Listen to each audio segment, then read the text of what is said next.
displacement, and let's say different educational levels. Of course, it will not work unless you change dramatically. Just take the critical satisfaction factors or the key improvement indicators from the success of company A and put it on company B.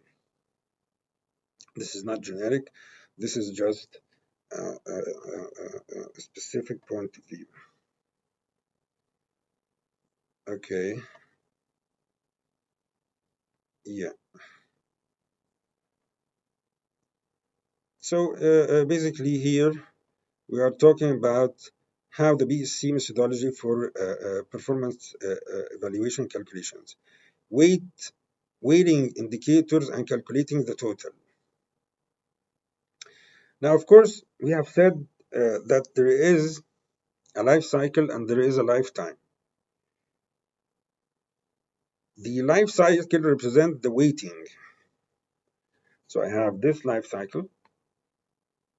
It's linear progression. That's step 1, step 2, step 3, step 4. I just put the weight according to my analysis from, let's say, I buy data from Amazon. And then I put my weights on it according to my internal calculations. That's not dynamic. So mainly, or that's why there is no individualization in the mathematical evaluation in any kind of framework that exists even today, because I'm segmenting my market as small as I can, but at the end it will be represented by, let's say, 1,000 viewer or 1,000 users. It is possible that some of the KPIs included in the BSC is more important than and vital for the performance of the business than the others. Weighting indicator totally depends upon the nature of the business criteria and the team associated with the development. Calculating the performance values, of course, if he used weighting, that is like a specific case.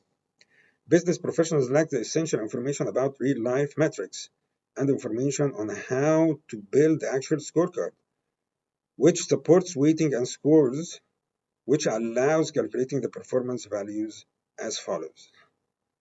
The weights and scores, the normalization, performance calculation. Now, they divide the weight by 10. That was just a lucky, I mean,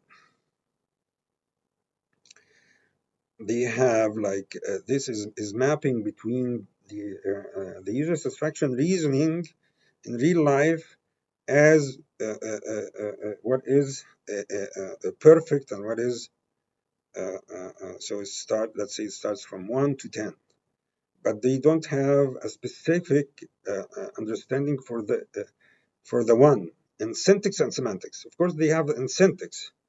They will tell you that 1 equals like here. Okay, but the semantics of these, the relational environment between all of these, nobody actually has any idea about that, except probably me. Okay, normalization, performance, normalization by 10, normalization. Yes. So actually, if there is data, information, knowledge, intelligence. Now, to be intelligent, you have to have data, information, knowledge, intelligence. Then you can be intelligent. So the 4 of these has a linear progression between them. So your intelligence depends on the data. if the data is fuzzy, then the relation between the data and information will be more fuzziness. Now, if you have the data and you put weight for it that represent your own perspective, how are you going to relate it to the other perspective? So your calculation will be on your point of view. The normalization will be on your point of view, not of the user. We're going to see how this is done. The user satisfaction performance through performance assumptions. Of course, I had to write assumptions. As a scientist, you cannot say rules, but I wrote them as rules, but my doctors told me that I couldn't do that. So, through performance assumptions. The full connection between the user satisfaction requirements and business process requirements is a must. So, if you cannot link between the user satisfaction requirements and the PCF, then it cannot be represented, such as smell or taste of food. I cannot link directly between the user satisfaction, taste of mango, to the business process requirements or the business process, the PCF. Meaning, I cannot compare between the taste of two kinds of mangoes in the framework. So I cannot represent them. Let's say fragrances. You cannot. The software can have a fragrance. You say it's good, everybody likes it, and when somebody is moving with his car or something, and there is a store that has this specific fragrance, you can pop up a message and tell him, go right in here and you can smell this fragrance and give us your feedback. How does it smell like? How does it taste like? Okay, you can have a fabric, but you cannot know the touch of the fabric except if you touch it. So the website will have a limited amount of performance evaluation. Now, if you try to evaluate a qualitative value on the basis on quantitative requirements or variables, then the total performance will be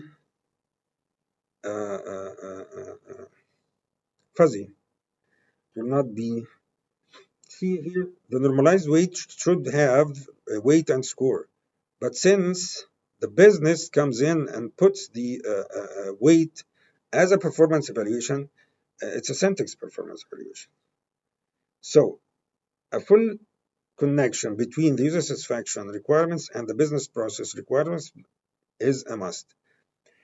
The performance implications of the user satisfaction objectives, satisfaction categories, satisfaction levels, and the framework indicators over the business process user framework, and vice versa, ensures the system process accessibility.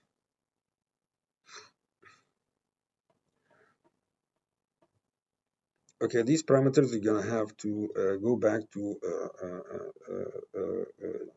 the first paper to understand it more. No, we're gonna see it in this paper, of course, but over the business way. Yeah.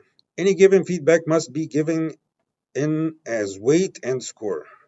So it's basically life cycle inferred by the lifetime. True performances, satisfaction, categories, levels, framework must maintain the original definition of the performance evaluation.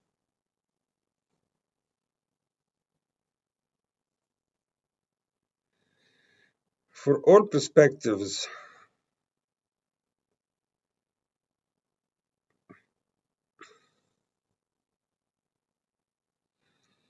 the user satisfaction performance classification framework evaluation process uses weight, such as category, satisfaction categories weight, satisfaction level weight, framework indicator weight, satisfaction framework, and satisfaction. So, weight and score. Satisfaction category score, satisfaction level score. So basically, the S as satisfaction does not appear as an S except if it's associated with, okay, no,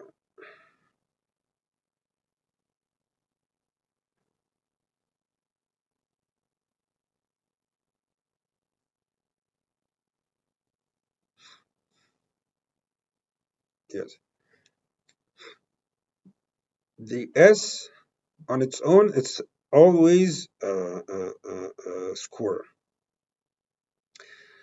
But the S as satisfaction, it has to come with another variable, user satisfaction, business satisfaction. Yes. So,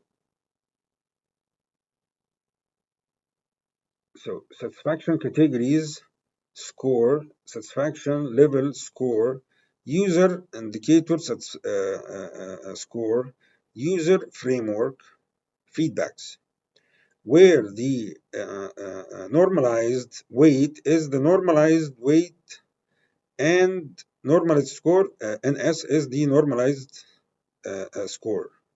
The perspective evaluation given by the weight, the normalized weight, time the normalized score.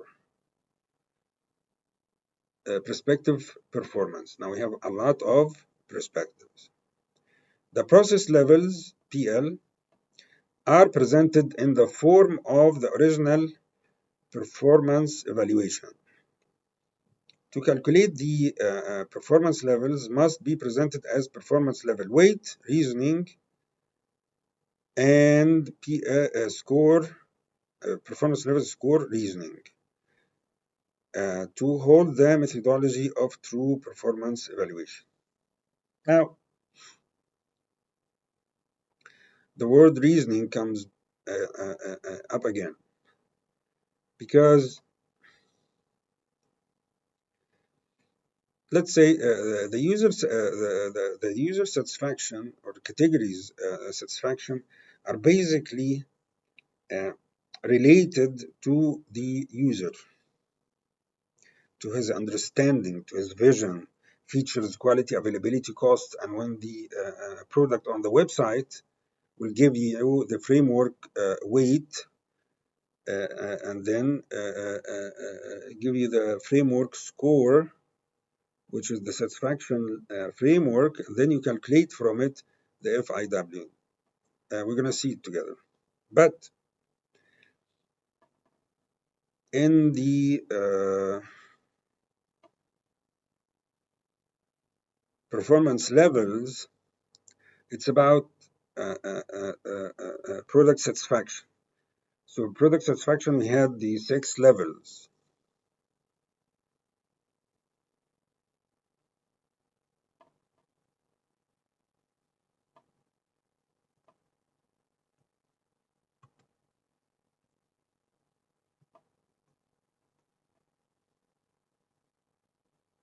Here.